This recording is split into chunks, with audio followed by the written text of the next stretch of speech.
Hello everyone. Welcome to Polytules. So ഇന്ന് നമ്മൾ comparative political analysis എന്ന യൂണിറ്റിലെ കുറച്ച് ക്വസ്റ്റ്യൻസ് ആണ് ഡിസ്കസ് ചെയ്യാൻ പോകുന്നത്. സോ നമുക്ക് ആദ്യത്തെ ക്വസ്റ്റ്യൻ നോക്കാം. This is the very first question. Which of the following statements are correct or is correct regarding the theories of elite? The first point is James Burham proposed the concept of circulation of elites. Second one, say Reitner's triumvirate group, power group consists of political, economic, and managerial classes. Third point is G. Mosca emphasized on the personal characteristics of elite. And fourth point is elite theory supports pluralism. So the question is regarding the elite theory. Elite theory propound ചെയ്തിട്ടുള്ള കുറച്ച് തിങ്കേഴ്സിന്റെയും അവർ പറഞ്ഞു എന്ന് പറയപ്പെടുന്ന കുറച്ച് concepts ആണ് ഇവിടെ കൊടുത്തിരിക്കുന്നത്. ഇതിലേതാണ് ശരി എന്നാണ് നോക്കേണ്ടത്. ഒരുപാട് കോഡുകൾ കൊടുത്തിട്ടുണ്ട്. ഇതിലേതാണ് കറക്റ്റ് എന്ന് നോക്കാം. ഓക്കെ, ഇതില് കറക്റ്റ് ആൻസർ വരുന്നത് ഓപ്ഷൻ ബി ആണ്.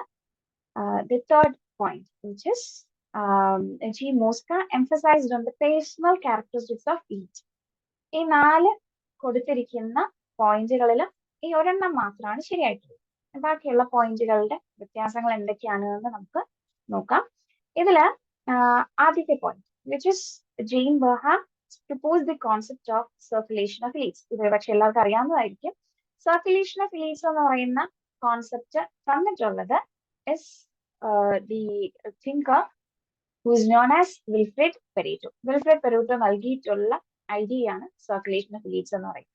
അദ്ദേഹം പറഞ്ഞിട്ടുള്ള സർക്കുലേഷൻ ഓഫ് elites എന്നതുകൊണ്ട് ഉദ്ദേശിക്കുന്നത് ഇത്രയേ ഉള്ളൂ, ഒരു റെജീം ചേഞ്ച് വരുന്നത് താഴെ നിന്ന് മുകളിലോട്ടുള്ള മാറ്റം തന്നെയാവണം നിർബന്ധമൊന്നുമില്ല. ഇറ്റ് ക്യാൻ ബി ലൈക്ക് ഒരു elite മറ്റൊരു eliteനെ റീപ്ലേസ് ചെയ്യുന്നതായിരിക്കും.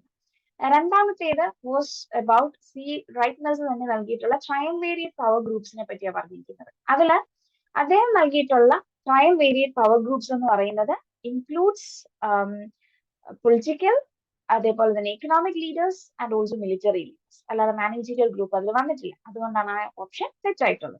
The third point was, which was the right option. മോസ്ക നൽകിയിട്ടുള്ള idea of elites. He talked about the personal characteristics of elites എന്ന് പറയുന്നത്, which is actually right. കാരണം മോസ്ക എന്ന തിങ്കറാണ്. G Mosca was the one who actually spoke about the intellectual, moral and material superiority and also the esteemed and influential characteristics of elites. Okay, so ആ point അതിന് ശരിയായിരുന്നു. നാലാമത്തെ point elite theory supports pluralism എന്നായിരുന്നു, which is obviously wrong. കാരണം elite theory എന്ന് പറയുമ്പോൾ തന്നെ ഒരു പ്രത്യേക വിഭാഗം, വളരെ ഒരു മൈനോറിറ്റിയെ നമുക്ക് വിളിക്കാൻ കഴിയുന്ന ചെറിയ കൂട്ടം ആൾക്കാരുടെ മാത്രം പവർ സ്ട്രക്ചർ ആണ് ഉദ്ദേശിക്കുന്നത്. But in the sense pluralism എന്ന് പറയുമ്പോഴത്തേക്കും it will assume that all individuals അല്ലെങ്കിൽ ഓൾമോസ്റ്റ് ഓൾ അല്ലെങ്കിൽ ഒരു മൾട്ടിറ്റ്യൂഡ് ഓഫ് ഗ്രൂപ്പ്സിന് ഈക്വൽ പവറും ബാലൻസ് ഓഫ് പവറും ഒക്കെ ഉണ്ടാവും എന്നാണ് വിശ്വസിക്കുന്നത്. So this is how the points mentioned in the question can be sorted out. Okay, so ഇതിൽ ഒരൊറ്റ ഓപ്ഷൻ മാത്രമേ ശരിയായിട്ടുണ്ടായിരുന്നുള്ളൂ, which was the Mosca gave the personal characteristics of elites. Now, second question. Making someone better without making others worse is associated with. Making someone better without making others worse എന്ന് പറയുന്നത് ഈ കൂട്ടത്തിലെ ഏത് principle ആണ്? Pareto's principle of optimality, Nozick's principle of entitlement, Foucault's principle of power, അതോ Rawls' principle of distributive justice? അതിൽ 4 ഏത് principle ആണ് making someone better without making others worse എന്ന് പറഞ്ഞിരിക്കുന്നത്? മറ്റുള്ളവരെ മോശമാക്കാതെ, മറ്റുള്ളവരുടെ അവസ്ഥ മോശമാക്കാതെ കുറച്ചു പേരെങ്കിലും നന്നാവുക എന്നുള്ളൊരു സിറ്റുവേഷൻ. ഇത് നൽകിയിട്ടുള്ളത് the answer is option A ആണ്. Pareto's പ്രിൻസിപ്പിൾ ഓഫ് ഒപ്റ്റിമാലിറ്റി ആണ് ഈ ഒരു making someone better without making others worse എന്ന് പറയുന്നത്. ഇത് സോഷ്യൽ സയൻസിലൊക്കെ നമ്മൾ ഉപയോഗിക്കുന്ന ഒരു എഫിഷ്യൻസി കോൺസെപ്റ്റ് ആണ് പെരേറ്റോയുടെ ഒപ്റ്റിമാലിറ്റി എന്ന് പറയുന്ന concept. It is used both in economics as well as in political science.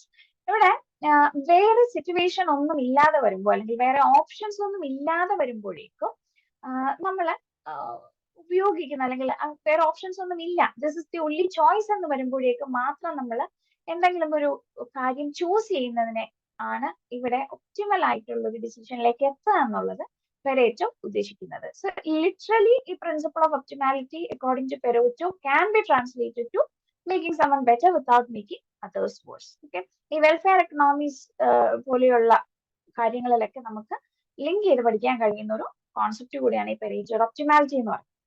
Now, coming to the third question, Psephology deals with what? Psephology എന്ന് പറയുന്ന സ്റ്റഡി ഇതിൽ ഏതുമായിട്ട് ബന്ധപ്പെട്ടിട്ടുള്ളതാണ്? Political parties, voting behaviour and election studies, human rights, അതോ pressure groups? ഇത് നാലിൽ ഏതാണ് psephology എന്ന് പറയുന്ന സ്റ്റഡി ഡീൽ ചെയ്യുന്നത് എന്നാണ് ചോദ്യം. Okay, so the answer to this question is voting behaviour and election studies. Psephology is ഒരു പെബിൾ എന്ന് പറയുന്ന ഒരു ഗ്രീക്ക് വേർഡിൽ നിന്ന് എടുത്തിട്ടുള്ളതാണ് സെഫോസ് എന്ന് പറയുന്ന വാക്ക്. സോ ബേസിക്കലി ഇലക്ഷൻസ് അല്ലെങ്കിൽ ബാലറ്റ് പോലെയുള്ള കാര്യങ്ങളുടെയൊക്കെ ക്വാണ്ടിറ്റേറ്റീവ് അനാലിസിസ് എന്നുള്ളതിനെ പറ്റി പഠിക്കുന്നതാണ് സെഫോളജി എന്ന് പറയുന്ന ബ്രാഞ്ച്.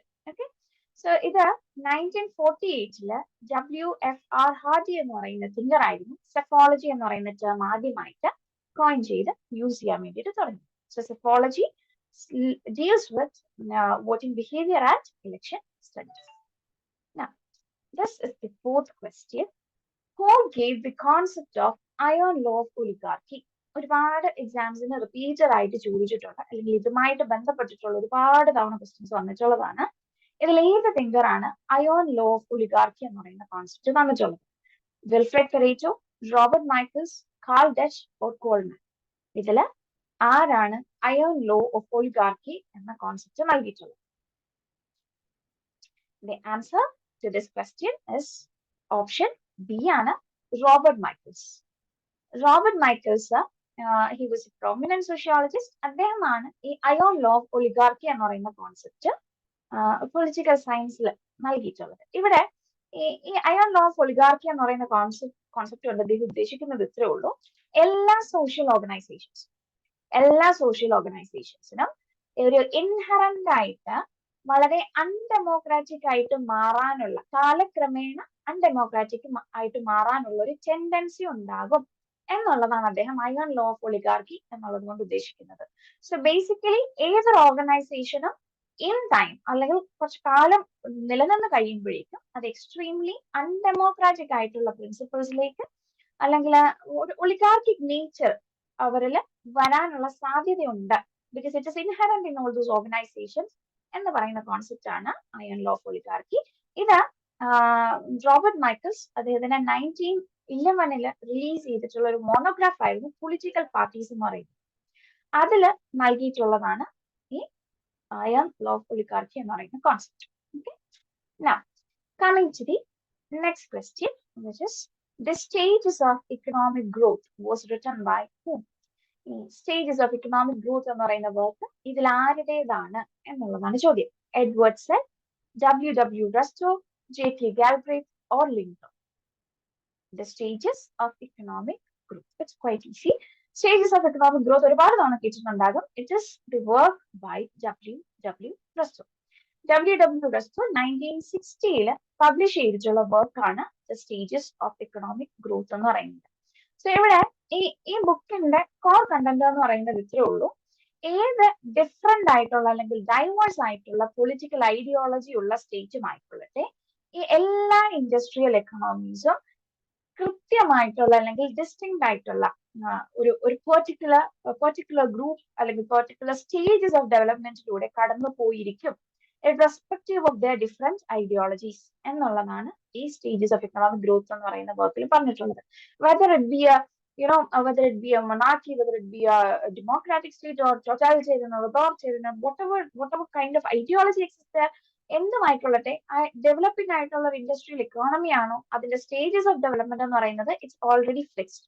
അത് ഇന്ന സ്റ്റേജസിലൂടെ ആയിട്ടും കടന്നു പോയിരിക്കുന്നത് എന്നാണ് ഈ വർക്കിൽ പറയുന്നത്. റസ്റ്റോ നൽകുന്നത് 5 ഡിഫറെന്റ് സ്റ്റേജസ് ഓഫ് ഡെവലപ്മെന്റ് ആണ്. ആദ്യത്തേത് ട്രഡീഷണൽ സൊസൈറ്റീസ് ആണ്. ട്രഡീഷണൽ സൊസൈറ്റീസ് എന്ന് പറയുമ്പോഴത്തേക്കും which is predominantly agrarian societies. Pre conditions for take off എന്ന് പറയുമ്പോഴത്തേക്കും കുറച്ചൊക്കെ ഡെവലപ്മെന്റുകളും മറ്റുമൊക്കെ വന്നു തുടങ്ങുന്ന സ്റ്റേജ് ആണ് അവിടെ. ടേക്ക് ഓഫ് എന്ന് പറയുമ്പോഴത്തേക്കും കുറെ കൂടെ ഇൻഡസ്ട്രിയലൈസേഷനും കാര്യങ്ങളും ഒക്കെ അവിടെ വരും. ഡ്രൈവ് ടു മെച്യൂരിറ്റി എന്ന് പറയുമ്പോഴത്തേക്കും ദേ ആർ വെൽ ഇൻഡസ്ട്രിയലൈസ്ഡ് എന്നുള്ള ഒരു സ്റ്റേജ് ആണ്. Last stage age of high mass consumption എന്ന് പറയുമ്പോഴത്തേക്കും they have quite a lot of surplus. മറ്റു കാര്യങ്ങളിലേക്ക് ഇവർക്കെല്ലാം എക്കോണമി തിരിച്ചുവിടാനുള്ള ശേഷി ഉണ്ടാവുന്ന അത്രയും ഡെവലപ്ഡ് ആയിട്ടുള്ള സ്റ്റേജ് ആണ് ഫൈനൽ സ്റ്റേജ്. സോ ഏതൊരു സ്റ്റേറ്റും ഏതൊരു ഇൻഡസ്ട്രിയൽ എക്കോണമിയും ഈ സ്റ്റേജിലൂടെ കടന്നു പോകുമെന്നാണ് ഡബ്ല്യു റസ്റ്റോയുടെ വർക്ക് പറയുന്നത്. Okay, so that is it for today's politics. So ഇതാണ് കമ്പാരിറ്റീവ് പൊളിറ്റിക്കൽ അനാലിസിസിൽ നിന്നുള്ള കുറച്ച് questions. I hope these were clear. Thank U.